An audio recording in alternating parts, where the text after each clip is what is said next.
Tatang! Tatang! Tang! Bakit ka sumisigaw? Para kang hinahabol ng 10 diablo sa itsura mong yan. Tang, nabalitaan ko po sa mga taga rito na meron na naman daw po mga nawawalang babae sa Karatig baryo. Pinag-iingat ng kapitan natin ang mga kababayan dito sa baryo natin. Baka daw po mamaya dito na magawi ang mga yun. Sana naman hindi na umabot dito sa atin ang mga taong nasa likod ng pagdukot sa mga kababaihan. Sino po kaya mga taong yun? May palagay ako na isang malaking grupo ang nasa likod ng mga nangyayaring pagdukot sa mga babae. Ano po kayang gagawin nila sa mga babaeng dinudukot nila? Posibleng pinagbibili nila sa mataas na halaga. Ho? Kawawa naman po pala mga nagiging biktima nila. May mga tao talagang halangang kaluluwa. Walang pakialam sa kapwa. Basta magkamal lang ng pera. Napatitig na lamang ang binatilyo sa amang nakatiimang mukha. Ilang buwan na rin ang usap-usapan tungkol sa mga ginagawang pagdukot sa mga kababaihan sa mga baryo ng mga hindi pa nakikilalang mga kalalakihan. Di umano, pinapasok pa ng mga ito ang bawat bahay para lang makakuha ng mga dalagang nais nilang dukutin. Maraming haka-haka ang mga tao na baka daw ibinebenta ang mga kababaihan sa mga banyaga o di kaya dinadala sa mga bahay aliwan. Ngunit wala ni isa makapagturo kung saan dinadala ang mga ito. Basta ang sabi lamang ng mga nakakasaksi, isinasakay ang mga ito sa isang van. Marami tuloy pamilyang nangangamba kasama na si Mang Baste. Halos naroon kasi sa baryo na yun ang kanilang mga kamag-anak. Pati tuloy si Nonoy, pinaghihigpitan na rin ni Mang Baste sa pag-alis-alis ng bahay. Saan ka na naman pupunta? Di ba sabi ko dito ka lang sa bahay? Diyan lang po, Tang. Magtitirador lang po ng mga ibon. Ay, huwag ka lang lalayo ha. Ayokong inaabot ka ng gabi sa labas. Opo, Tang. Dito lang po ako sa paligid. Alam mo naman na napakadelikado ng panahon ngayon sa mga tao man o hindi natin kauri. Alam ko naman po yun. Tsaka lagi naman po ako nag-iingat Naputol ang pag-uusap ng mag-ama nang may tricycle na tumigil malapit sa kanila. Nagkatinginan pa sila at parehong nagtataka kung sino ang sakay noon. Gumuhit naman ang ngiti sa labi ni Nonoy nang makilala ang bumaba sa tricycle. Patakbo pang lumapit ang binatilyo sa bagong dating. Kuya Jeff! Kamusta ka na? Ang tangkad mo na. Ayos lang, kuya. Mano po, Tang? Kaawangan ka ng Diyos. Bakit bigla ata ang pag-uwi mo ngayon dito sa atin? Sa loob ko na lang po ipapaliwanag. Oo nga naman, Tang. Kararating lang ni kuya Hayaan niyo muna siya makapagpahinga. Tara na sa loob kung gano'n. Kumain ka na ba? Opo. Kumain po ako sa bus kanina. Mabuti naman, kuya, naisipan mong dalawin kami dito. Akala ko maghihintay pa kami ng Pasko bago ka namin makita at makasama. Pasensya na kayo kung madalang lang ako nakakauwi dito sa atin. Masyado lang kasing abala sa trabaho Naiintindihan naman namin yun. Tiyak na matutuwa ang nanang gwada mo kapag nakita ka. Pinag-uusapan ka pa lang namin ng isang araw Akalain mong uuwi ka pala ngayon? Inakbayan pa ni Jeff ang binatilyo habang papasok sila sa loob ng bahay. Hindi na rin mapalis ang malaking pagkakangiti ni Nonoy. Sa wakas kasi, makakasama na niya ang kanyang paboritong pinsana. Bata pa lang si Jeff nang mamatay ang kanyang mga magulang. Mula nang maulila, ang tiyuhin na nag-aruga at nagparal sa kanya hanggang maging pulis siya. Kasalukuyang nakadestino ang binata sa malayong lugar at madalang lamang umuwi sa kanila. Maging si Aling Guada, tuwang-tuwa na makita ang pamangkin na itinuring na nitong tunay na anak. Pagkatapos ng maikling kumustahan, nagpaalam lang si Aling Guada Uhulihin daw muna nito ang manok para may maipaulam kay Jeff. Nag-abala pa talaga ang inang. Hayaan mo na. Ngayon ka nga lang umuwi dito sa atin eh. Talagang mag-aabala kaming ipagluto ka ng masarap na ulam. Ito nga po namimiss ko kapag nandito ako sa atin eh. Yung pag-aasikaso niyo sa akin. Kung malapit nga lang ang destino mo, mas gusto kong mag-uwian ka na lang dito. Nag-aalala rin kami kasi sa'yo. Sana kuya, magtagal ka dito ha. Samahan mo rin ako magtira doon ng mga ibon. Oo ba? Tsaka magtatagal talaga ako. Sabi mo kanina abala ka sa trabaho. Buti pinayagan ka ng hepe nyo na magbakasyon. Ang totoo po niyan, Tang, suspendido po ako sa trabaho. Ha? Bakit naman? Tsaka ko na lang po ikukwento. Pero isa lang pong natitiyak ko. Wala po akong ginawang masama. Ginampanan ko lang po ang tungkulin ko bilang alagad ng batas. Naniniwala naman ako sa iyo eh. Ang mabuti pa, magpahinga ka muna sa silid ninyo ni Nonoy. Mahaba din na naging biyahe mo, tiyak na pagod ka. At tatawagin ko na lang kayo kapag nakaluto na, ha? Sasamahan na kita kuya. Gusto ko rin makipagkwentuhan sa iyo eh. Tumayo na si Jeff at sumunod na kay Nonoy. Nabakas pa rin ang tuwa sa pagdating niya. Sa loob ng silid, hindi rin naman nakapagpahinga ang binata dahil sa daming tanong ng pinsana. Nung malapit nang magtanghalian, tinawag na sila ni Mang Baste para kumain. Pinagsaluhan nila ang tinolang manok na niluto ni Aling Guada. Habang kumakain, masaya pa silang nagkukwentuhan hanggang mapunta ang usapan sa mga dinudukot na kababaihan sa mga baryo. Talamak nga po ang ganyang gawain ngayon. May hinala kami na isang malaking sindikato nasa likod ng pagdukot sa mga babae. Nakakatakot na talaga ang panahon ngayon. Biruin niyo, hanggang sa mga liblib na lugar na tahimik at malayo sa gulo, ay nararating na rin ang mga masasamang loob. Katunayan nga po niyan, isa po ako sa may hawak ng kaso na yan. Kaya lang po inilis nila ako at sa iba nila pinasa. Siguro maigi na rin ang nangyari. Baka iniiwas ka lang sa malaking kapahamakan. Baka nga po, Tatang. O siya, kumain ka pa. Napansin ko parang malaking nabawas sa timbang mo eh. Baka naman napapabayaan mo na ang sarili mo dahil sa trabaho. Hindi po talaga kasi maiiwasan na wala sa tamang oras ang kain ko. Ay, dito ka bumawi habang nasa bakasyon ka. Opo, Tatang. Siya nga pala, kuya. Bakit hindi mo sinamang nobya mo? Naku, wala pa akong nobya. Kaya wala akong may sasama rito para ipakilala sa inyo. Bakit hanggang ngayon wala ka pa ring nobya? Aba, magandang lalaki ka naman at maganda ang trabaho. Wala pa po kasi akong napupusuan eh. Para kang tatay mo, napakapihikan pagdating sa babae. Kaya naman may edad na nang nakapag-asawa. Baka habang nandito ka, kuya mahanap mo na yung babaeng magpapatibok sa puso mo. Naku, malabong sinasabi mo. Halos lahat ng kadalagahan dito, kilala ko't naging kaibigan. Para ko na lang silang kapatid. Hayaan mo na lang ang kuya mo.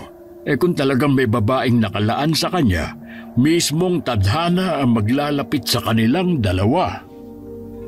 Nung gabing yun naisipan munang magpahangin sa labas ni Jeff habang nag-iisip. Nahinto lamang siya sa pagbumuni-muni nang makarinig ng mahinang kaluskos sa kanyang likuran. Paglingon niya, ang nakangiting si Nonoy ang palapit sa kanya. Tumabi ang binatilyo sa kanya at saka tumingin sa buwan. Hindi ka rin makatulog, kuya? Hindi. Nasanay kasi ako na ganitong oras nasa labas pa ako. Naninibago lang siguro ako ngayon. Sana, kuya. Magtagal ka pa dito sa atin. Namimiss ko na kasi yung dati. Magtatagal talaga ako. Hanggat hindi ako tinatawagan ng hepe namin, hindi ako makakabalik sa trabaho. Mahirap ba ang buhay ng isang pulis?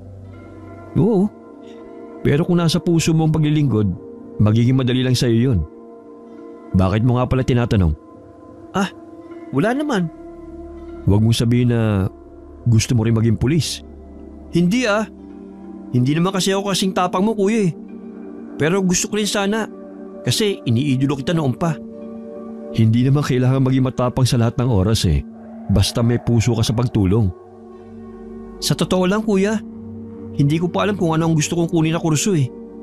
Yung kasing gustong ipakuha sa akin ni Tatang eh, hindi ko naman kursonada. Ganun ba? Pag-isipan mong maigi kung ano ba talagang kukunin mo. Kasi ikaw naman yung mag-aaral eh. Pinag-iisipan ko nga mabuti. Tsaka, iisip ko din kung halimbawa na nasa bahay na ako titira. Walang kasama si Tatang dito. Nasa paligid lang naman ng mga kamag-anak natin eh. Hindi naman nila pababayaan si Tatang kung sakali man na sa bahay ka natitira. Sa bagay nga, siguro nalulungkot lang din ako dahil mapapalayo ako sa kanila.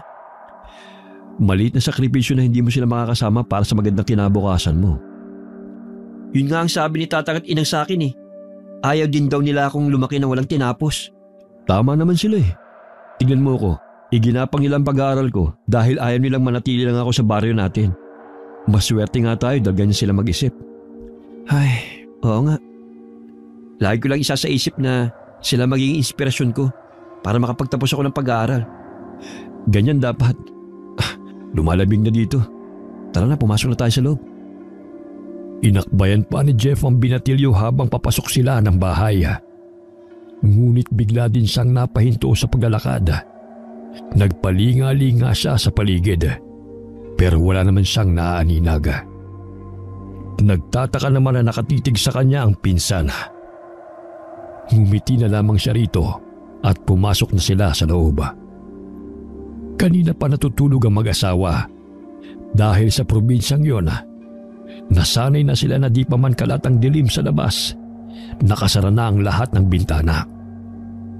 Kahit nakahiga na hindi pa rin dalawin ng antok si Jeff. Nang sulyapan niya ang pinsana, ay mahimbing na itong natutulog sa kabilang papaga. Hindi rin nagtagala, hinila na rin siya ng antok. Kinabukasan, nagpaalam si Jeff na dadalawin lamang ang mga kaibigan na nakatira din sa baryo na yon. Ang mag-amang Basti at Nonoy naman ay biglang naisipang mangaso sa gubat. Nang mga oras na yon, kanina pa paikot-ikot ang isang van sa isang baryo. May 3 kalalakihang armado ang bumaba sa nakahimpil na van sa di kalayuan. At sa kanila pinasok ang bawat bahay sa baryo na yon. At sa pilit ang kinuha ang mga kababaihan na halos menor de edad. Pagkatapos maisagawa ang maitim na balak, tsaka umalis ang sasakyan sa lugar na yon. Lahat ng yun ay nasaksihan ng mag-ama na dahil sa kaabalahan, hindi na nila napansin na napadpad na sila sa iniiwasang baryo na yon. Sa tingin niyo po kaya, Tang, sila na yung napapabalita na dumudukot sa mga babae? Wala nang duda na sila na ngayon. Tara nang umalis sa lugar na ito bago pa tayo abutan ng dilim. Sige po, Tang. Baka maramdaman pa ng mga taga-baryo ang presensya natin. Bakit ba kasi hindi natin namalayan na nakarating na pala tayo sa baryo na ito? Masyado tayong lalibang. Hindi ko nga rin po namalayan eh. Palubog na rin po ang araw, Tang. Bilisan mo na lang. Huwag ka nang lilingon kahit anong marinig mo. Hindi po ba tayo magsusuplong? Wala tayong gagawin na hakbang. Itiko mo na lang ang bibig mo. Wala rin naman mangyayari kung magsusuplong tayo. Tang, parang may sumusunod sa atin. Huwag kang lilingon at bilisan mo ang paglalakad mo. Mahigpit pang hinawakan ni Mang Basti ang itak na nakatali sa kanyang bewang. Si Nonoy naman, dama ang panginginig ng mga tuhod habang sinasabayan ng mabilis na paglalakad ng ama. Sumasabay din sa bilis ng paglalakad ang mabilis na tibok ng mga puso nila. Kulang na lamang na lumundag ang mga yun palabas. Nang matanaw nila ang tulay na nagdurugtong sa baryo na yon, lalo pa nilang binilisan ang paglalakad. Nang makatawid, tsaka lamang sila nakahinga na maluwag. Huwag ka nang magpahinga dyan. Kahit nakatawid na tayo ng tulay, hindi pa rin tayo nakatitiyak sa ating kaligtasan. Opo, Tang. Wala na kayo sumusunod sa atin? Hindi ko alam. Basta wag mo na lang pansinin. Magkunwari ka na lang na wala kang naririnig. Parang malapit na siya sa atin. Saktong lubog na ang araw nang malapit na sila sa bahay nila. Nakatayo naman sa labas ng bahay si Jeff at halatang kanina pa sila hinihintay. Ngumiti pa ang binata, sabay kaway sa kanila. Hindi muna dumiretso sa loob ng bahay ang mag-ama. Lahat ng kasuotan ay hinubad nila at saka sinunog. Nagtataka naman si Jeff sa iginawi nila, pero kinutuban na rin siya na may masamang nangyari sa naging lakad ng mga ito. Kung sakali mang naamoy nila tayo, hindi nila tayo masusundan. Tang, hindi ba natin ipapalam sa mga kababaryo natin ang nasaksihan natin kanina? Ano po bang nasaksihan nyo?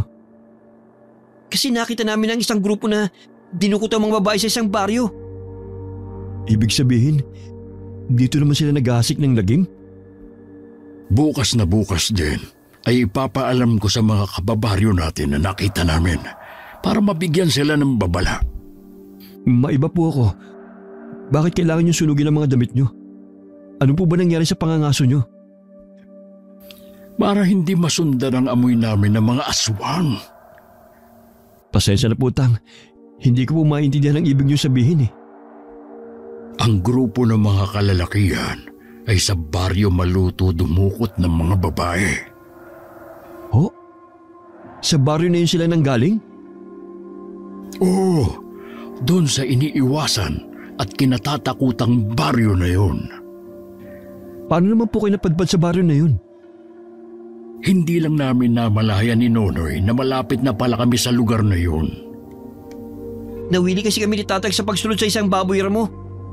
Salamat naman ligtas po kayo nakauwi ni Nonoy. Ligtas nga kaming nakauwi. Nasaksihan naman namin ang isang pangyayari na maaaring magdulot sa atin ng kapahamakan. Inabukasan nga, maagang nagtungo si Mang Baste sa bahay ng kapitan ng baryo. Ipinaalam niya rito ang nasaksihan nilang mag-ama. Maging ang kapitana, kinakitaan ng matinding takot. Mas doble ang takot na naramdaman niya sa susunod na sinabi ni Mang Baste. Nasa baryo Maluto nang galing ang grupo ng mga kalalakihan. Pagkatapos ng pag-uusap nilang yun, nagpatawag ng pagpupulong ang kapitana. Pinulong niya ang lahat ng mga residente sa baryo na yun. Pinag-iingat din sila, hindi lamang sa grupong dumudukot ng mga babae, maging sa mga taong nakatira sa baryo Maluto. Samantala, pinagbawalan naman ni Mang Baste na manirador ang anak na si Nonoy. Mas makakabuti kung dito ka na lang sa bahay. Kahit po araw, hindi ako pwedeng lumabas. Maigi na yung nag-iingat tayo, lalo sa panahon ngayon. Huwag na sanang matigas ang ulo mo. Opo, Tang.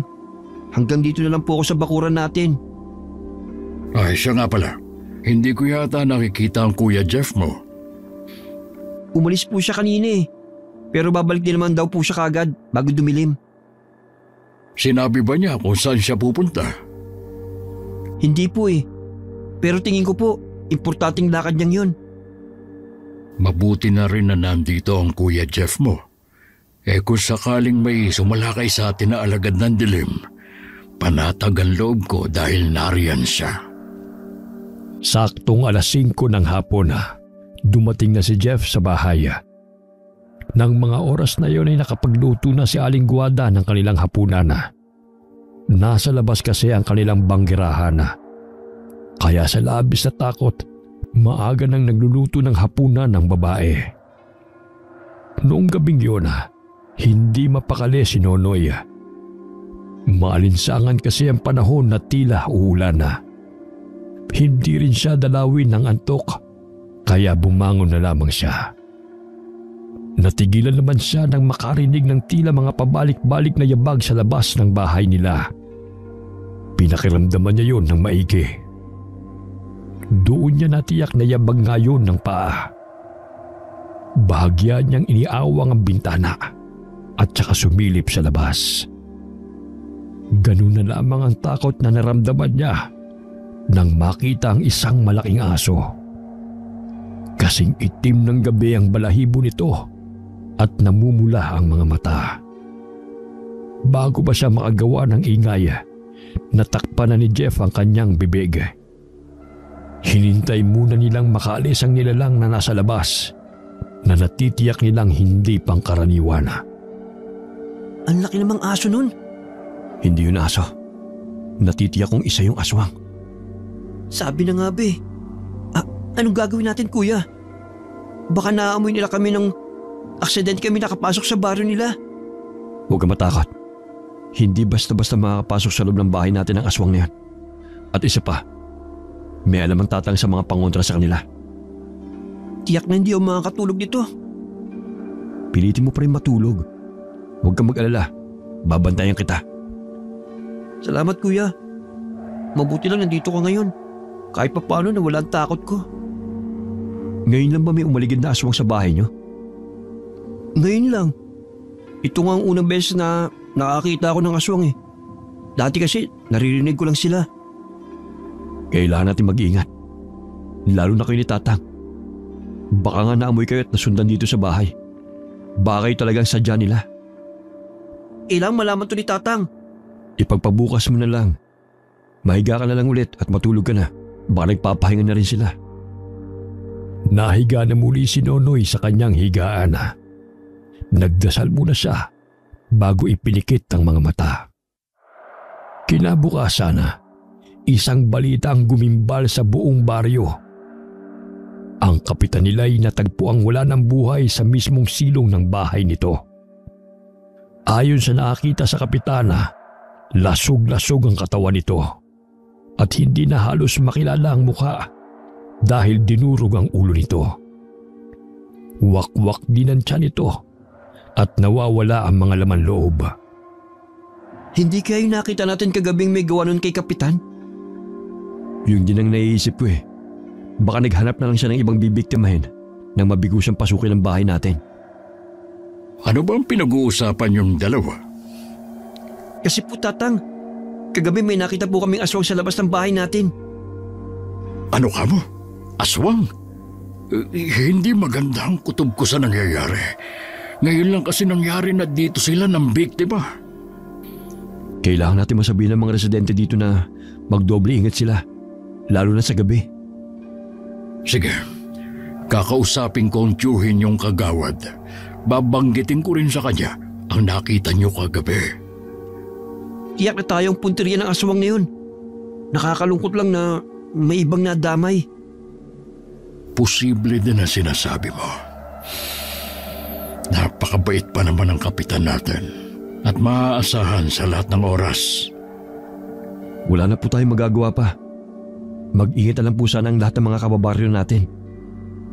Sunod-sunod na gabi pa ang may natatagpo ang mga wala ng buhay na mga katawan na pare-pareho ang pinsala na kanilang tinamo. Binalot ng matinding takot ang mga residente sa baryo na yon. Ang ilan pa nga sa kanila ay nagsilikas na. Ang iba na walang mapuntahan na natili sa baryo sa kabila ng matinding takot na nararanasan. Nang gabing yun, nasa labas pa ng bahay si Jeff at malalim ang iniisip. Nilapitan naman siya ni Mang Baste para kausapin tungkol sa nangyayari sa kanilang baryo. Alam kong meron kang pinaplano kahit hindi mo sabihin. Sa akin lang sana pag-isipan mong mabuti ang hakbang na gagawin mo. Hindi po pwedeng wala akong gawin. Inuubos na po ng mga halimaw na yun ang mga kababaryo natin. Kung ganon, isama mo ako sa balak mong gawin. Hindi rin ako mananahimik na lang sa isang tabi. Kaya ko na po ito. Ayoko pong madamay pa kayo sa gagawin ko. Hindi naman pwede na pabayaan na lang kitang mag-isa. Nangako ako sa mga magulang mo na hindi kita pababayaan. Alam ko naman po na nangako kayo sa kanila. Pero gusto ko po itong gawing mag-isa. Pero sana, sabihin mo sa akin ang mga gagawin mo para makapaghanda rin kami. Opo, Tang. Sasabihin ko naman po talaga sa inyo eh. Mabuti pa, tara na sa loob ng bahay. Kanina ko pa nararamdaman na para bang mayroong nanunood sa atin. Bigla nga rin po nag-ibang simoy ng hangin sa paligid. Kaakibat na talaga nila ang masangsang na amoy na tila nabubulok na laman. Tama ka dyan. Pero sa dami ng mga pangontra sa loob at labas ng bahay, mahihirapan silang makalapit sa atin. Kaya nga po kahit nasa paligid lang sila panatag ang loob ko na hindi nila tayo magagalaw. Pinauna na ni Jeff ang tiyuhin sa pagpasok sa loob ng bahay. Nagpalinga-linga muna siya sa paligid. Wala naman siyang kakaibang napansin pero alam niyang nasa paligid lamang ang aswang at nagmamasid sa kanilang mga galaw. Kinabukasan, maagang gumayak si Jeff. Sa araw na yun niya balak magtungo sa Baryo Maluto. Kahit may nakakapangtakot sa dibdib, pilit niya yung nilabanan. Hinawakan pa niya ang medalyon na binigay sa kanya ng ama noon. Alam niyang ginagabayan pa rin siya ng mga magulang hanggang sa mga sandaling yon. Bago umalis, binasbasan pa siya ni Mang Baste. Mabuti na rin na wala sa mga oras na yon si Nonoy. Maaga kasing nagtungo sa talipapa si Aling Guada at isinama ang pinsan. Kung naroon kasi ang binatilyo, tiyak na magpupumilit yun na sumama sa kanya. Pagdating sa tulay, kung saan nagdurugtong ang dalawang baryo, huminga muna ng malalim si Jeff. Nang marating ang baryo kung saan nakatirik ang mga kabahayan, kapansin-pansin ang katahimikan ng paligid. Pero batid niya na may mga matang nakatingin sa kanya. Mula sa likurang bahagi ng bahayan, lumabas doon ang isang babae na hindi nalalayo ang edad sa kanya. Maamo ang mukha nito at malasutla rin ang kutis. Bahagya ring tinatangay ng hangin ang buhok nito. Huminto ito ilang dipang layo sa kanya. Matiim din ang pagkakatitig nito sa kanya. Anong kailangan mo, Ginoo? Gusto kong kausapin ang tumatayong leader nyo. Ako ang kapitan ng baryo na to. Sabihin mo na kung ano ang sadya mo. Naparito ako para pakiusapan kayo. Natigilan nyo ng pagkitila sa buhay ng mga kababaryo ko. Sana hindi nyo ginambala ang pananahimik namin para hindi kayo nagugulo ngayon. Hindi kami ang gumambala sa tahimik yung buhay sa baryo na ito. Huwag nyo kaming idamay. Maaaring ang hindi kayo mismo, pero mga kauri mo sila. Malaki ang atraso nila sa amin. Dinukot nila ang ilan sa mga babae dito sa amin. Sila may atraso sa inyo. Bakit hindi silang hanapin nyo at pagbayarin? Mabangis at nakakatakot man kami. Batid mo na sa gabi lang kami malakas. Limitado rin ang kaalaman namin pagdating sa labas ng baryo na to. Meron ba akong may tutulong? Bakit gusto mo kaming tulungan? Gagawin ko ito para sa mga kababaryo ko. Ayokong ubusin nyo sila. Kung kayo nagnanais ang tahimik na buhay, ganun din kami. Ano ang kaya mong gawin para matulungan kami? Sabi mo nga, limitado ang magagawa nyo sa labas ng baryo nyo. Ako ang kikilos para sa inyo at maghahanap sa mga dinukot nyong mga kasamahan. Kahit malaya ka pang magawa ang gusto mo, pangkaraniwang tao ka pa rin. Paano mo mahahanap ang mga kadalagahan na dinukot sa aming baryo? Isa akong alagad ng batas. Dati kong hawak ang kaso ng pagdukot sa mga babae. Paano namin natitiyak na tutulungan mo nga kami? May isa akong salita. At isa pa, ang kapalit naman ng tulong ko ay ang kaligtasan ng mga kababaryo ko. Kaya inaasahan ko na makikipagtulungan ka. Lahat gagawin ko. Maibalik lamang ang mga babaeng dinukot sa aming baryo. Nagtagisan pa sila ng titig sa isa't isa. Waring sinusuri ang katotohanan sa bawat salita na kanilang binitiwan. Ilang sandali pa, nagsilabasan na rin sa kanilang bahay ang mga nakatira sa baryo na yun. Lahat sila matalimang ipinupukol na tingin kay Jeff. Inilibot naman ng binata ang tingin niya sa mga ito bago ibinalik sa kaharap. May papangako mo ba na wala na muling magbubuwis ng buhay sa mga kababaryo ko? Hindi ko hawak ang pag-iisip ng mga kasama ko. Pero lahat gagawin ko para pigilan sila. Basta bilisan mo lamang alamin kung saan matatagpuan ang mga dinukot naming kasamahan. Huwag ka mag-alala. Gagawin kong lahat para malaman kung saan sila dinala. Aasahan ko yung mga sinabi mo. Napansin ni Jeff na nagtatago ang araw sa makapal na ulap. Kaya naman naging madilim ang paligid. Nang mapansin niya na mga nakatira roon naging mabangis ang mga aura nila.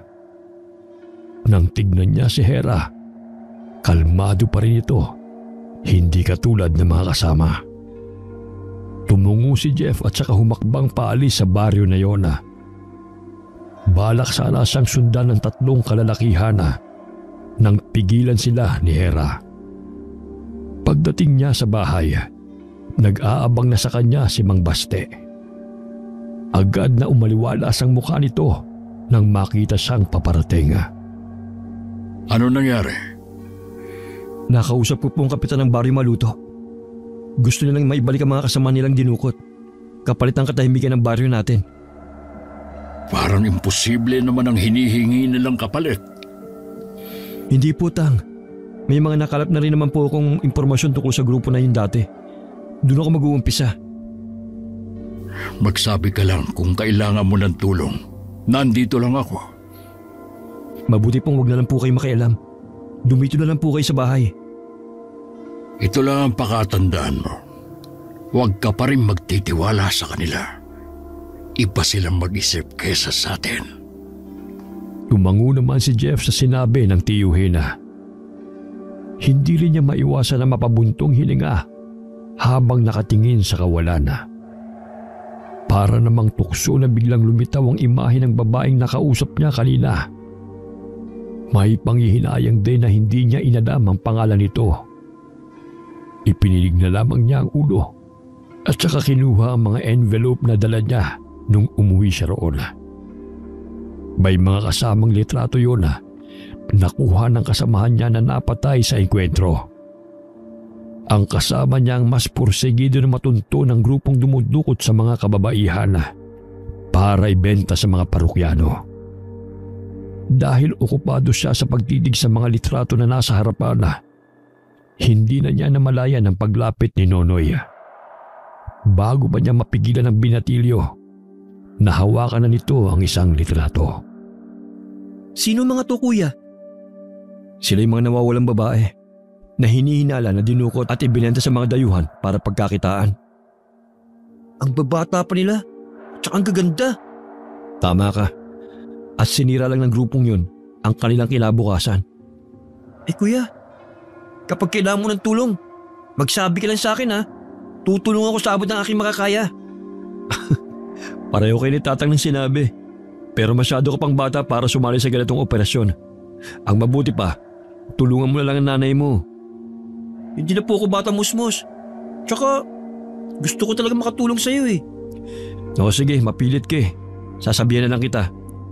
Asahan ko yan Napangiti naman si Nonoy sa sinabing yun ng pinsana. Noon pa talaga ay iniidolo na niya si Jeff. Kaya masaya siya makasama sa mga plano nito. Panandalian din tumahimik ang kanilang baryo. Hindi na muling sumalakay ang aswang sa mga residente roon. Bagamat nababalot pa rin ng takot ang mga tao. Si Jeff naman Halos hilahin ng mga araw para lang matapos ang kanyang ginagawang pag-iimbestiga. Nang araw na yon, bigo siyang umuwi na walang bagong impormasyon na nakuha tungkol sa grupo na kanyang sinusubaybayan. Anong balita sa lakad mo? Wala pa po, Tatang. Masyadong madulas yung grupo na yun. Lalo pa sila naging maingat ngayon dahil alam nilang hinahanap na sila. Hindi rin tayo dapat takampante sa pananahimik ng mga aswang. Wala akong tiwala sa kanila. Huwag po kayong mag-alala. Ginagawa ko na po ang lahat ng pwede kong gawin. Lumapit na rin po ako sa lahat ng pwede kong lapitan para mapabilis ang paghahanap sa mga kasama nilang dinukot. Salamat, Iyo, sa pagmamalasakit mo sa mga kababaryo natin. Hindi lang po yun ang dahilan ko. Tungkulin ko po yun bilang alagad ng batas. Tsaka, taga rito din po ako sa baryo na ito. Hindi po ako basta tatahimik na lang sa isang tabi. Isa kang bayani para sa amin. Hindi po ako isang bayani at ayoko rin po maging isang bayani. Malawak na napangiti si Mang Baste. Punong-puno rin ang pagmamalaki ang tingin niya sa binata. Sa likod ng isipan niya, alam niyang ipinagmamalaki rin ng mga magulang nito ang pamangkin. Nagkalambong bigla ang sayang na nararamdaman niya nang maalala ang nangyari sa mga magulang nito. Bakit bigla po kayo nalungkot, Tang? Naalala ko lang ang mga magulang mo. Hanggang ngayon, hindi pa rin natin tukoy kung sino ang may kagagawan sa pagkamatay nila. Isa sila sa dahilan kung bakit pinili ko maging pulis. Matagal ko nang hinahangad na mahuli ang taong pumaslang sa kanila ng inay. Naalala ko, bago pa malagutan ang hininga ang itay mo sa mga bisig ko, meron siyang sinambit tungkol sa taong responsable sa nangyari sa kanila. Patawarin mo ako. Ngayon ko lang naalala. Ano pong sinabi niyo, Tay? Meron daw pulang balat sa mukha ang taong yon. At yung medalyon na suot mo ay galing sa taong yon. Akala ko po kay Itay ang medalyon na ito. Pasensya ka na kung hindi ko agad sinabi sa'yo. Naisip ko kasi na balang araw, yung medalyon na yan na magdadala sa'yo sa kung sino ang salarin sa pagkamatay ng mga magulang mo. Naging palaisipan yun kay Jeff. Mula nang magkausap sila ng tiyuhin tungkol sa mga magulang, madalas na siyang nag-iisip. Muling nabuhay din sa dibdib niya ang pagnanais na makaganti sa taong pumatay sa mga magulang. Buong maghapong nasa labas si Jeff. Nakipagkita kasi siya sa isang pinagkakatiwalaang kaibigan para humingi ng tulong. Di ba tinanggal ka na sa kaso na yan? Bakit nanghihingialam ka na naman? Ginagawa ko ito para sa kabutihan ng nakararami. Anong ibig mo sabihin?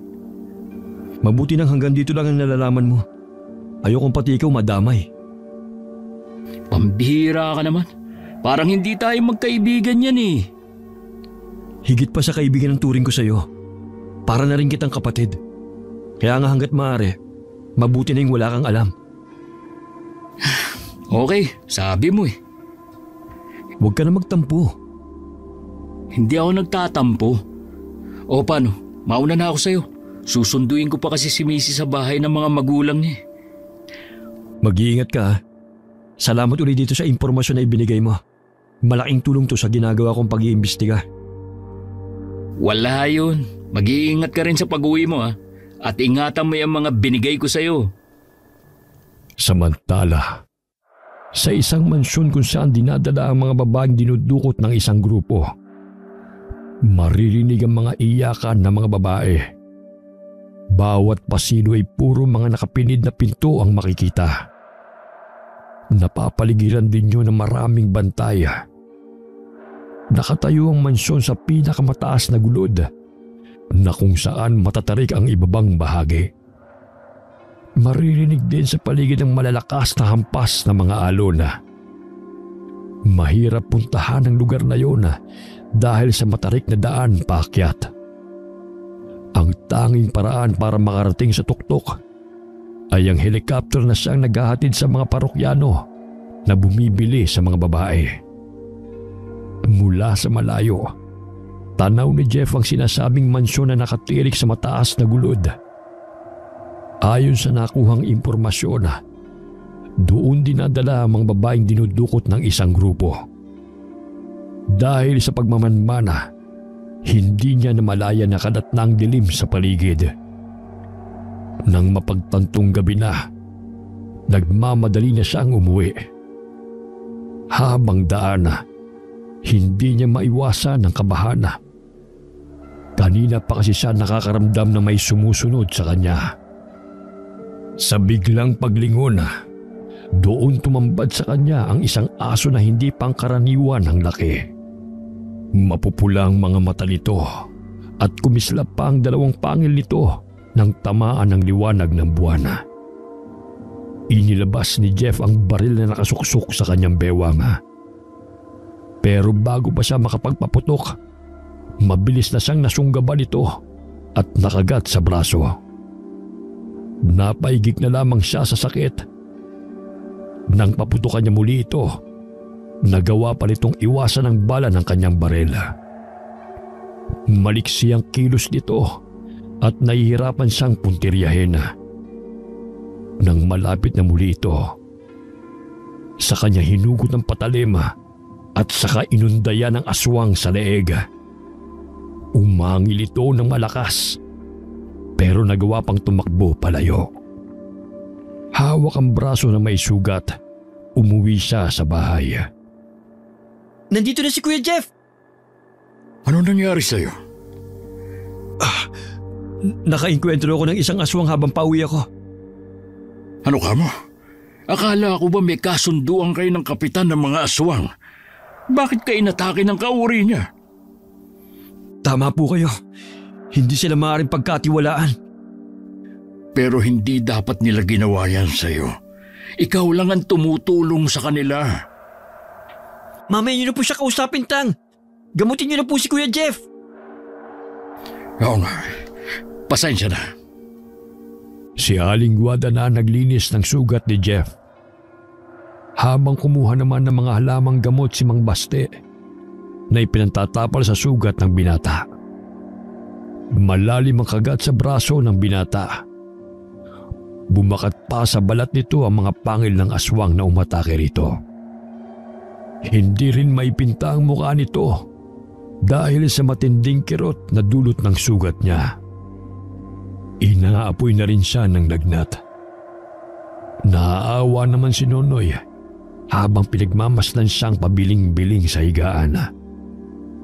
Huwag ka nang mag-alala. Magiging maayos din ang lagay ng Kuya Jeff mo. Nangingitim po ang paligid ng sugat niya. Hindi po ba delikado yun? Nalinisan na rin natin ang sugat niya at napainom ng halamang gamot. Malakas ang resistensya ng kuya mo. Kaya niyang labanan ang laway ng aswang na kumapit sa kanya. Magpahinga na lang po kayo, Tang. Ako na lang po bahala magbantay kay Kuya Jeff. O sige, huwag mong kalilimutan na punasan ng basang bimpo ang kanyang noo. Opo, Tang. Tatawagin ko na lang po kayo kapag lumala ang lagay ni Kuya. Nang lumabas na si Mang Baste, naupo naman sa tabi ni Jeff ang binatilyo. Pilit din niyang nilalabanan ng antok para tumagal sa pagbabantay sa pinsana. Nung hating gabi na, nakarinig si Nonoy ng mga kaluskos sa labas ng bahay. Pagsilip niya sa maliit na butas sa dingding ng bahay, nakita niya ang 3 malalaking aso. Pawang namumula ang mga mata ng mga ito at paikot-ikot sa paligid ng kanilang bahay. Natitiyak niyang naaamoy ng mga ito ang pinsana, kaya naroon ang mga ito ngayon. Papasikat na ang araw nang umalis ang mga ito sa labas ng kanilang bahay. Kinabukasan, bumuti na ang lagay ni Jeff. Pero hindi pa rin ito nagigising. Hinayaan na lang muna ni Nonoy na matulog ito. Sa kusina naabutan niya ang kanyang ama. Alam niyo po ba, Tang? May 3 aswang na umaaligid sa bahay kagabi. Alam ko, kaya hindi rin ako nakatulog kagabi. Mabuti na lamang, Hindi alam ng nanay mo. Dahil kung hindi, baka pati siya hindi rin nakatulog. Ano kaya ang sadya nila? Hindi ko alam. Pero kailangan natin maghanda. Oo. Si Kuya Jeff nga pala. Wala nang lagnat. Mabuti naman kung ganon. Pero nag-aalala po ako sa sugat niya eh. Para kasing nabubulok ang itsura nito. Ganon talaga ang sugat mula sa aswang. Mamaya papalitan ko yung nakatapal na dahon sa sugat niya. Bandang 10:00 na ng umaga nang magising si Jeff. Pakiramdam niya uhaw na uhaw siya. Kaya bumangon na siya sa pagkakahiga. Napangiwi pa siya nang maramdaman ng kirot sa kanyang braso. Nakita niyang may mga nakatapal doon na mga dahon na. Dahan-dahan na lang siyang lumabas ng silid at nagtungo sa kusina. Nagtaka pa siya nang mapansin na wala ang mga kasama sa bahay. Kumuha na lang siya ng tubig sa pitsel at saka uminom. Dumungaw pa siya sa bintana para tingnan sila. Ngunit wala din sila sa bakuran ng bahay. Naupo na lang siya at naghintay sa pagbabalik ng mga ito. Hindi nagtagal. Dumating na rin si Mang Baste at Nonoy. Mabuti naman at gising ka na. Kamusta pakiramdam mo? Ayos na po ako. Saan po kayo nang galing? Sinanggwada po. Nagpaiwan sa bahay ng Tio Tiago mo. Ano pong meron sa bahay nila Tiyo? Ang pinsan mo kasing si Susette, natagpuan wala ng buhay sa mismong silid nito. Oh? Sinong pumatay sa kanya? Hindi po ba 7 buwan ang buntis si Susette? Sa itsura ng katawan ni Ate Susette, aswang pumatay sa kanya. Nawala rin kasi ang sanggol sa tiyan niya eh. Mga hayop sila. Bakit pati si Susette? Ba naman eh, dumalaw lang siya dito sa baryo natin. At may sakit nga si Tio Tiago. Tapos ganun pa ang sinapit niya. Kung ako sa'yo, Jeff, ngayon pa lang, pag-isipan mo na kung tama bang tulungan mo mga yun. Kakausapin ko po ang kapitan nila para makuha ang paliwanag niya sa nangyari. Hindi mo na kailangan makipagkita pa sa kanya. Baka mamaya may masama silang balak sa'yo. Kung hindi po ako makikipagkita, baka mas lalong malaking problema ang kaharapin ng baryo natin. Hindi kita mapapayagan sa kalagayan mong yan. Mahina ka pa. Magtiwala po kayo sa akin. Walang mangyayaring masama sa akin. Sasamahan ko na po siya, Tang.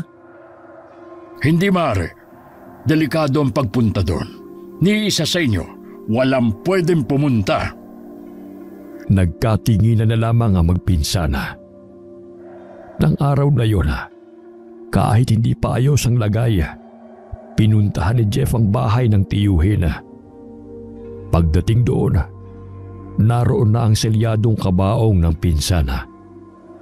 Sa galit na nararamdaman, hindi na niya namalayan ang pagkuyom ng kamao. Kinabukasan, habang wala ang tiyuhin, pumuslit si Jeff papuntang baryo Maluto. Malayo pa lang sa bahayan, sinalubong na siya ni Hera. Wala kayong isang salita! Hindi talaga kayo mapagkakatiwalaan! Mga halimaw nga kayo! Ano bang ibig mong sabihin? Huwag ka na magmangmangan pa! Huwag mo akong pagtaasan ng boses! Huwag mong kalilimutan na narito ka sa teritoryo ko. Baka hindi ka na makauwi ng buhay sa inyo. Hindi ako natatakot. Dahil sa ginawa nyo, wala na kayong maaasahang tulong sa akin. May namatay ba sa isa sa mga kababaryo mo? Oo, pinsan kong buntis. At maging ako ay inatake ng aswang. Maniwala ka. Hindi ko alam yan. Paano hindi mo alam? Ikaw ang tumatayong kapitan sa lugar na ito. Aalamin ko kung sino sa mga kasamahan namin ang gumawa nun. Huwag mo lang alamin. Hawakan mo sila ng mga kasama mo para hindi sila makapaminsala. Teka, huwag ka munang umalis. Yun lang sadya ko. May balita ka na ba sa mga kasama naming dinukot? Oo, alam ko na kung saan sila matatagpuan. Pero dahil sa ginawa ng mga kasama mo, hindi nyo na malalaman. Nakikiusap ako sa'yo. Sabihin mo kung nasan sila. Hanggat hindi ko nasisigurong kaligtasan ng mga kababaryo ko, wala akong sasabihin sa'yo. Nang muling humakbang paalis si Jeff, hindi na rin siya pinigilan na Hera. Nang makaalis ang binata, tsaka naman niya hinarap ang mga kasama. Isa-isa niyang tinanong ang mga ito kung sino ang gumawa noon. Isang pamilya naman ang umamin kaagad. Anila, wala namang miyembro ng pamilya nila ang nawawala. Kaya hindi sila kasama sa kasunduan nila kay Jeff. Hindi pinahalata ni Hera na hindi niya nagustuhan ang katwiran ng mga ito. Ipinahiwatig din ng mga ito na gagawin nila ulit ang pag-atake sa kabilang baryo. Kaya isang plano ang naisip ni Hera. Nang mga oras na yun, pinagagalitan ni Mang Baste si Jeff dahil sa kapangahasan na ginawa niya. Mabuti na lang wala nangyari sa'yo sa pagpunta mo doon. Pasensya na po tatang kung hindi ko na sinabi sa inyo. Alam ko naman po kasing hindi niyo ko papayagan eh. Dahil delikado lalo't sa kalagayan mo, hindi ka pa nga tuluyang magaling eh. Wala pong alam ang kapitan nila sa ginawa ng iba nilang kasama sa pag-atake dito sa baryo natin. Naniwala ka naman. Mga halimaw ang mga yun. Hindi dapat pagkatiwalaan. Maghanda na lang po tayo. Siguradong babalik ang mga mamayang gabi. Nakahanda na mga kababaryo natin.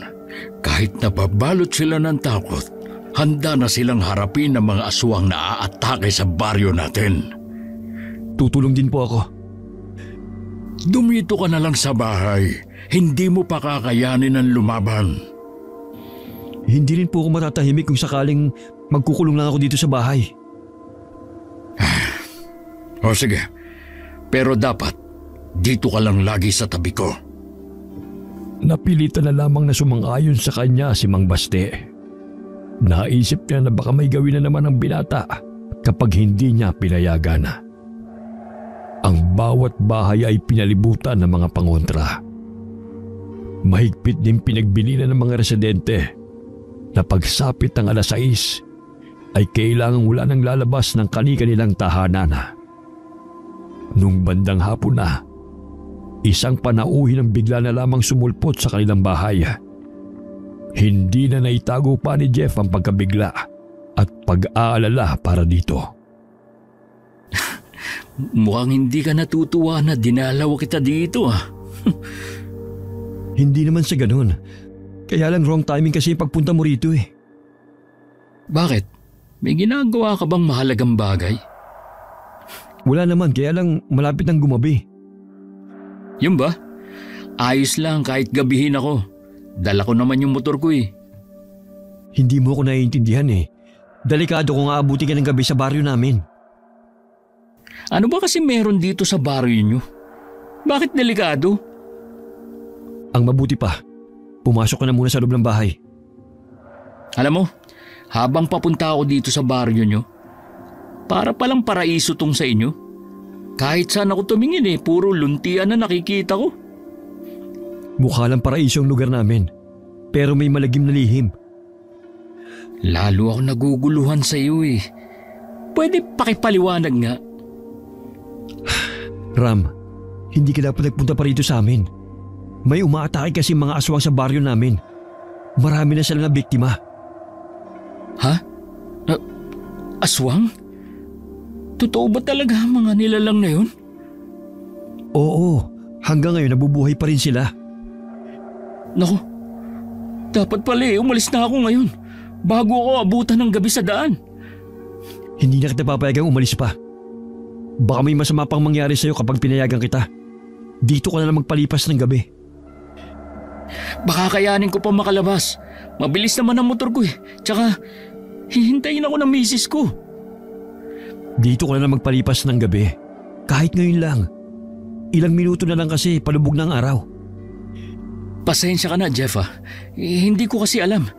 Wala ka naman kasing nababanggit sa akin Hindi ako sigurado kung maniniwala ka sa mga sasabihin ko sa'yo. Tsaka, nito na lang naman sila umatake sa baryo namin eh. Dati naman, tahimik lang sila namumuhay sa baryo nila. Ano ba kasi nangyari? Bakit umaatake sila ngayon? Tsaka ko na lang ikukwento sa'yo. Kailangan mo talagang ikwento lahat para hindi na ako magugulat sa susunod na pupunta ako dito.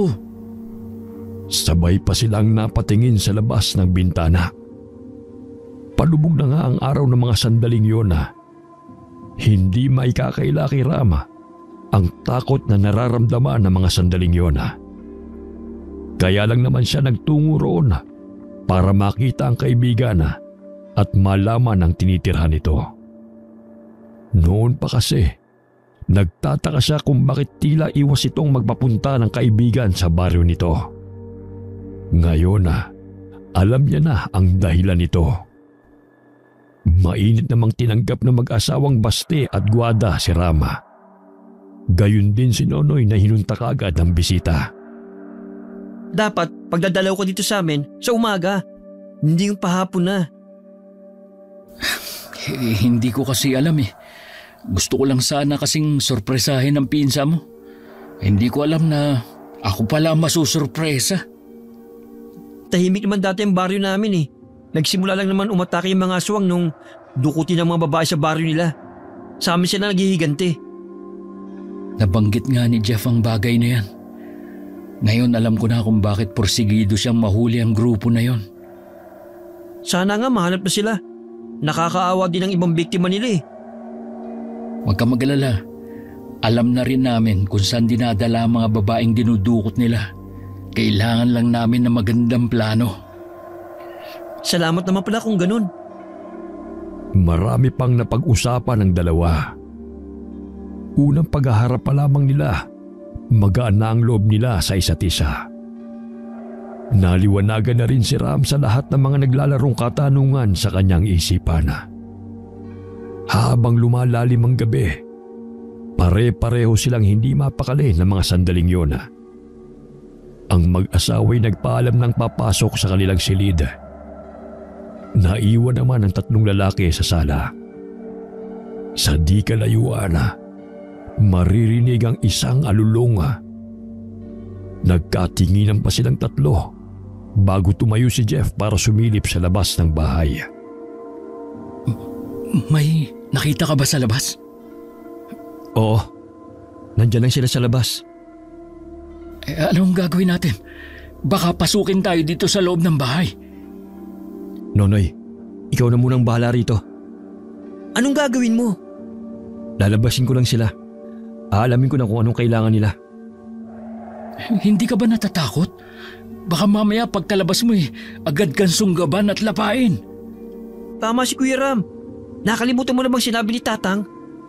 Hindi pwedeng habang buhay na lang tayong matatakot. Dito lang kayo. Sasama na ako sa'yo. Alangan naman na pabayaan kita. Humanda ka lang sa pwedeng mangyari. Sa labas, naroon muli ang tatlong malalaking aso. Paikot-ikot sila sa paligid ng bahay. Nang lumabas sila ng bahay, sumalubong sa kanila ang malamig na simoy ng hangin na may masangsang na amoy. Nakatitig din sa kanila ang tatlong nilalang na may mapupulang mga mata. Tumulo pa ang laway ng isa sa kanila na tila ba't takam na sa kanila. Umangil ang mga yun at pumorma na tila aatake. Nanginginig naman ang kamay na inilabas ni Ram ang baril nito at saka iniumang sa kanila. Bago man sila makagawa ng hakbanga, isang malaking baboy ramo ang humahangos na dumating. Sinugod nito ang tatlong malalaking itim na aso. Pinaligiran naman ito ng tatlo habang malakas na umaangil. Sa isang iglap, nagbago ang anyo ng baboy ramo. Bumalik ito sa totoong anyo nito bilang aswang na bangkilana. Mayroon itong pakpak na kahalintulad ng isang panike at may mahabang kuko. Nang makilala ito ng tatlong aswang, akmang tatakbo ang mga ito palayo. Pero nahabol ito at saka mabilis na dinukot ang mga puso nila. Nang humarap ang bangkilan sa magkaibigan, hawak pa sa isang kamay nito ang 3 pusong patuloy sa pagtibok. Siguro naman amanos na tayo. Kahit maubos pa kayo, hindi nyo na maibabalik yung mga inosenteng taong pinatay ng mga kasamahan mo. Jeff, kilala mo siya? Oo, siya ang kapitan ng baryo kung saan puro aswang ang naninirahan. Sa baryo nila mayroon dinukot ang mga babae. Ako na ang humihingi ng dispensa sa ginawa ng mga kasama ko. Tinitiyak ko sa'yo na hindi na to mauulit pa. Aasahan ko salita mo. Ngayon, sabihin mo naman sa amin kung ano na ang balita sa paghahanap mo sa mga kasamahan namin. Ang totoo niyan, alam ko na kung saan sila matatagpuan. Talaga? Saan? Sa isang mataas na gulod na napapalibutan ng bangin. Hindi basta-basta mapupuntahan ng lugar. Doon nila dinala ang kapatid ko at ang iba pa. May kapatid ka pala sa kanila.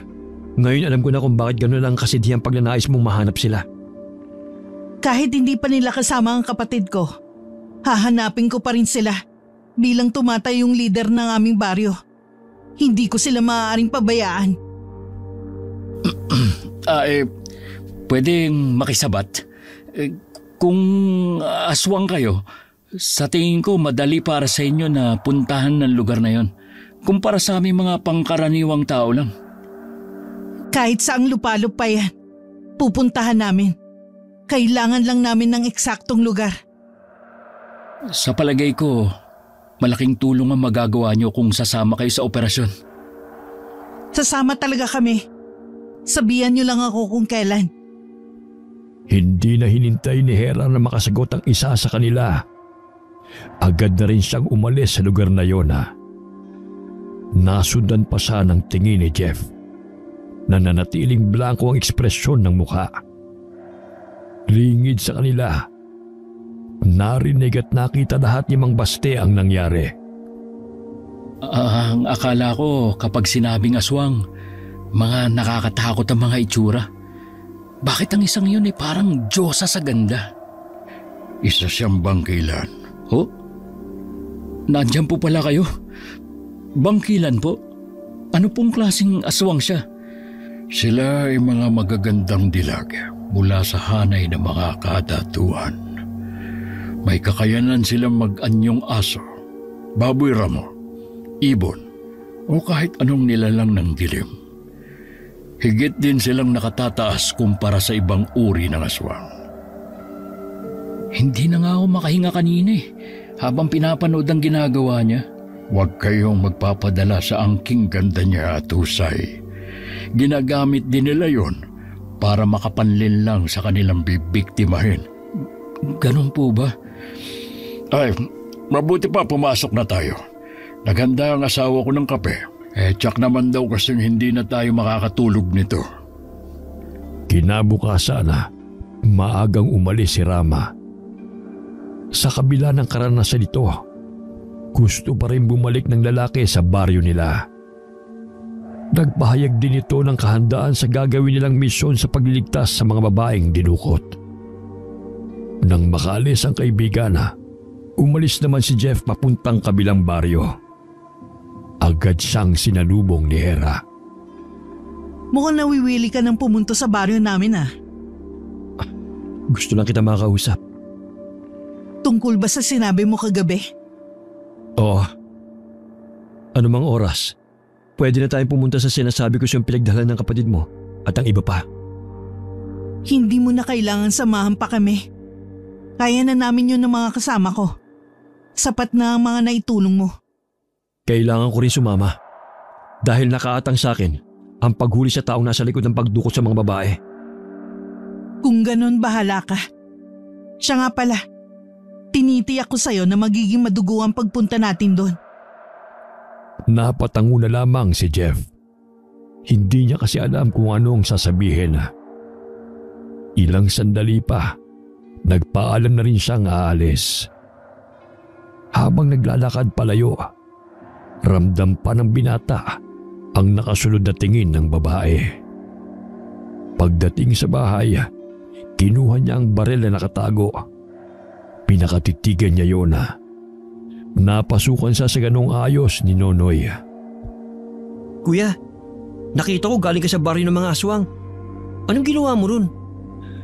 Kinausap ko lang yung kapitan nila.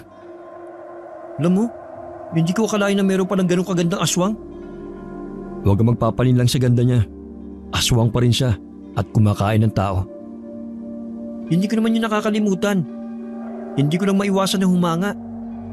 May lakad ka ba ngayon? Wala naman. Ba't mo tinanong? Kasi mula nung dumating ka rito, ngayon mo lang nilabas yung baril mo eh. Kaya naisip ko baka may pupuntahan ka. Meron nga pero hindi pa ngayon. Naisip ko bigla na parang mahirap nga ang trabaho mo, kuya. Ayaw mo na bang maging pulis? Akala ko pa naman susunod ka sa yapak ko. Parang aga-alangan na ako eh. Siguro naman hindi lang sa pagpupulis na ipapakita ang tapang. Oo naman. Ngayon pa nga lang bilib na ako sa pinapakita mong tapang eh. Siyempre naman, manayata ako kay tatang na matapang din. Ginulo pa ni Jeff ang buhok ng binatilyo. Nagkwentuhan muna sila nito gaya ng ginagawa nila. May palagay kasi siya na darating ang panahon na hindi na nila yun magagawa pa. Mula nang mawala ang tatlong aswanga, muling nanumbalik ang katahimikan sa baryo nila. Naging normal na muli ang pamumuhay ng mga taga roon. Si Jeff naman, hinihintay lang ang araw na napag-usapan kung kailan nila papasukin ang mansyon. Pipindasal niya na sana magtagumpay sila sa misyon nila. Hindi biro kasi ang kakaharapin nilang mga kalaban. Samantala, sa ilalim ng buwan, pinupulong ni Hera ang mga kababaryo niya sa plano nilang paglusob sa mansyon. Lahat ay sumisigaw at nasasabik na sa gabing yun.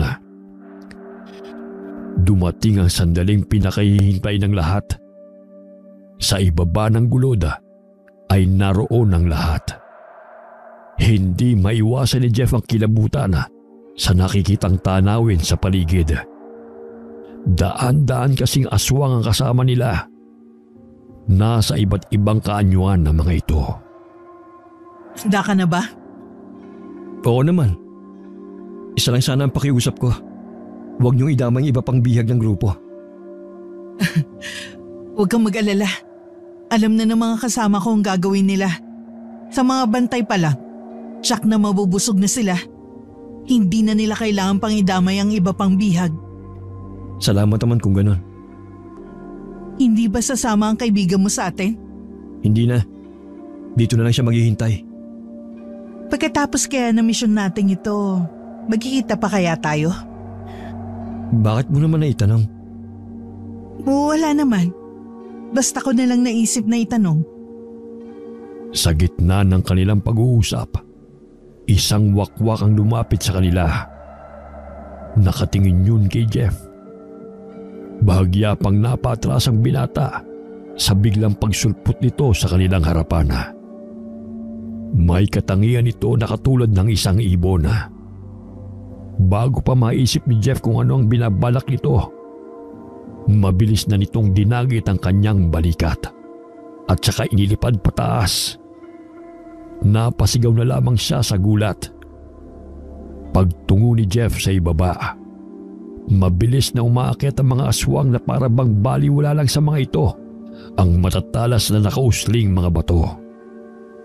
Ang iba naman ay mga lumilipad sa himpapawid. Nang maibaba siya sa isang pasilyo, agad siyang nagtago para hindi makita ng mga bantay. Ilang sandali pa, dumating na rin si Hera. Gaya ng nakuhang impormasyon ni Ram, mas maraming tao ngayon. Pupunta rin daw ang pinakalider ng grupo na ito. Mabuti kung ganun. Dahil sa araw na to, uubusin namin sila. Magpepesta kami ngayong gabi. Huwag mo lang kakalimutan ang pinag-usapan natin ha. Oo naman. Asahan mong walang masasaktan ng mga bihag. Mabilis silang nagkubli nang makarinig ng mga paparating na yabaga palapit sa kanilang kinaroroonan. Isang lalaking may magarang kasuotan ang naglalakad kasama ng mga bantay nito. Bakas sa mukha nito ang matinding galit. Napatitig ng husto rito si Jeff. May pulang balat kasi ang mukha nito. Biglang sumagi sa kanya ang sinabi ng tiyuhin niya. Hanggang makapasok ang mga yun sa isang silid, nakasunod pa rin ang tingin dito ni Jeff. Siya kaya ang leader nila? Siya na nga siguro. Tugma kasi sa description binigay ni Ram tungkol sa itsura ng leader ng grupo. Naririnig mo ba yon? Yung bang huli ng isang ibon? Oo, yun na ang hudyat para lipulin sila. Ako nang bahala sa leader nila. May kailangan din kasi akong malaman. Sige, magkita na lang tayo mamaya.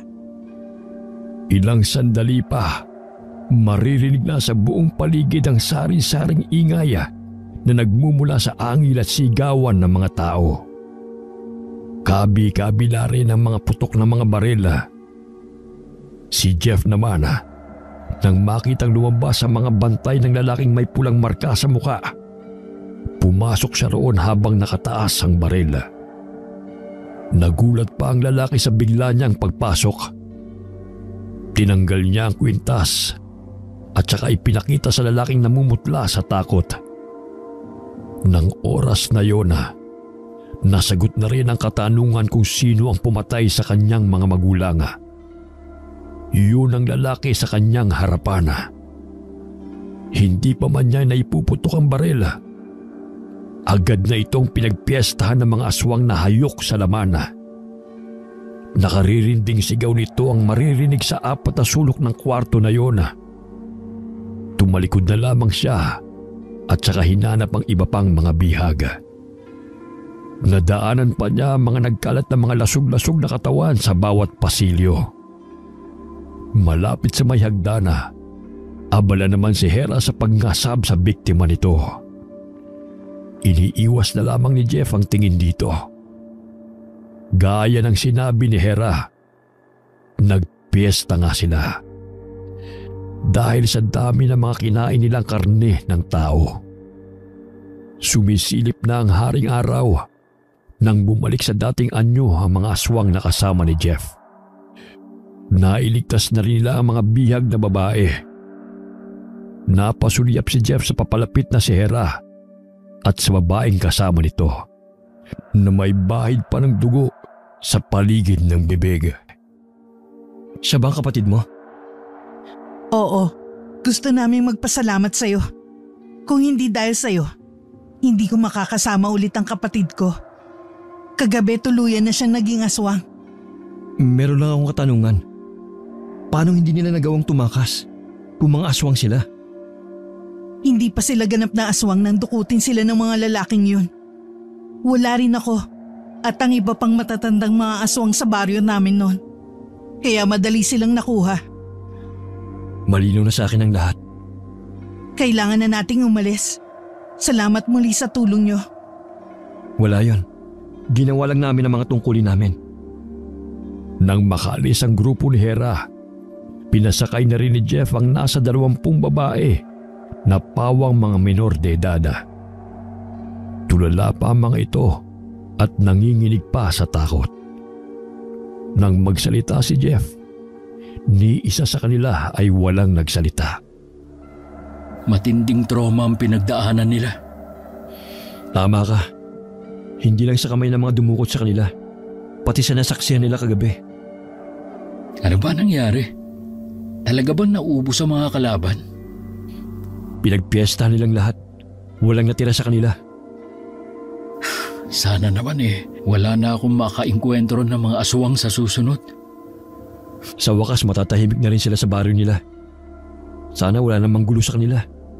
Pati kasi baryo naming nananahimik, nadadamay sa galit nila. Paano natin ipapaliwanag ang nangyari sa mansyon na yan? Ihatid na natin ang mga babaeng to sa kanilang bahay. Pagkatapos, umuwi na tayo parang walang nangyari. Ha? Sigurado ka? Wala rin namang maniniwala sa atin kung sakaling sabihin natin sa kanila na mga aswang ang may gawa sa nangyari sa mansyon. Baka mapagkamalan lang tayo mga baliw. Sa bagay nga, tara na ngang ihatid ang mga to. Pagkatapos maihatid ang huling dalawang babae na magkababaryo pala, umuwi na rin ang dalawa. Gaya ng napag-usapan na natiling tikom ang kanilang mga bibig.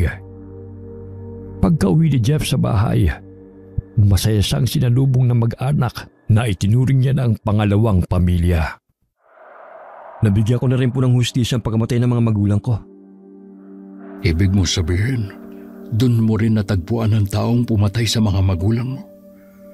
Nalaman mo rin ba kung anong dahilan kung bakit sila pinatay? Mababaw na dahilan po. Dating kasapi ng grupo nilang Itay. Pero mula nang makilala ng Itay ang inay, tumiwalag na siya. Yun ang dahilan kung bakit ilang taon din siyang tinugis.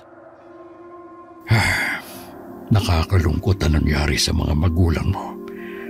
Nais lamang ng Itay mo na magbagong buhay kasama kayo. Noon pa, naghihinala na ako sa klase ng trabaho ng Itay mo. Pero hanggang sa huli, inilihim niya yon. Nagpapasalamat na rin po ako na natuldukan na ang paghahanap ko ng hustisya. Natitiyak ko na matatahimik na rin sila. O di babalik ka na ba uli sa trabaho mo? Hindi ko po alam. Para kasing nagugustuhan ko na rito sa baryo natin eh. Ganitong buhay ang hinahanap-hanap ko. Sana ang pagtira dito ang nagugustuhan mo.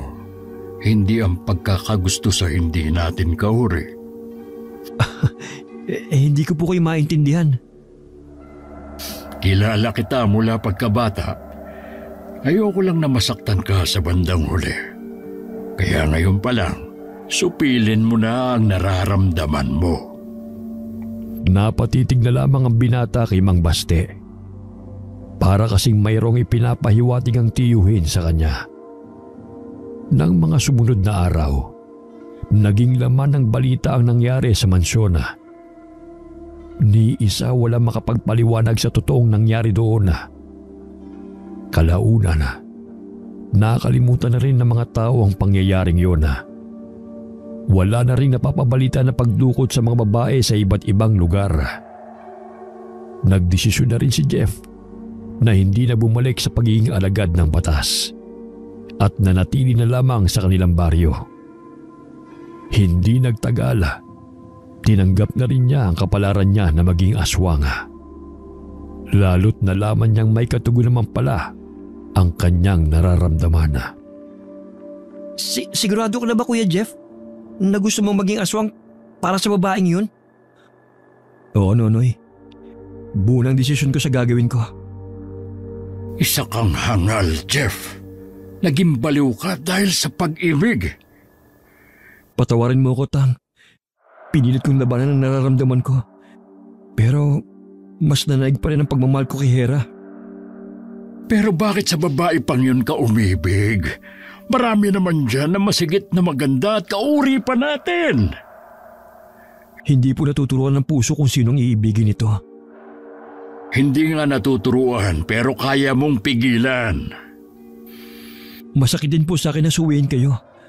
Kaya lang po, kaligayahan ko na po nakasalalay dito.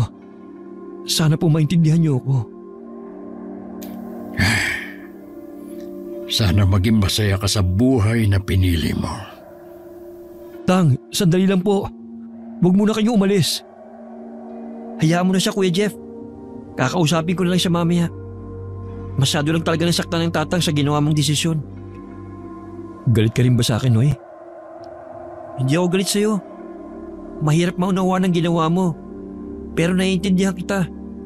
Hindi ko nga lang natitiyak kung magkikita pa ba tayo kapag umalis ka na. Nariyan lang ang baryo Maluto. Ano mang oras pwede kang pumunta? Malungkot lang nang umiti si Nonoy. Kahit tulay lang ang nagdudugtong sa dalawang baryo. Alam niya oras sa doon na tumira ang pinsana. Hindi niya na ito makikita pa kahit kailan. Nang umalis si Jeff ng araw na yon, labis na nalungkot ang buong pamilya ni Mang Baste. Hindi kasi nila akalain na iiwan sila nito para sa babaeng bangkilan. May kakayanan ng bangkilan na gawing aswang ang isang tao sa pamamagitan ng paghalik dito at pagsasali ng itim na perlas. Para matanggap si Jeff sa baryo nila, kailangan itong maging kauri nila. 1 linggo na rin mula nang umalis si Jeff. Labis pa ring nalulungkot si Nonoy.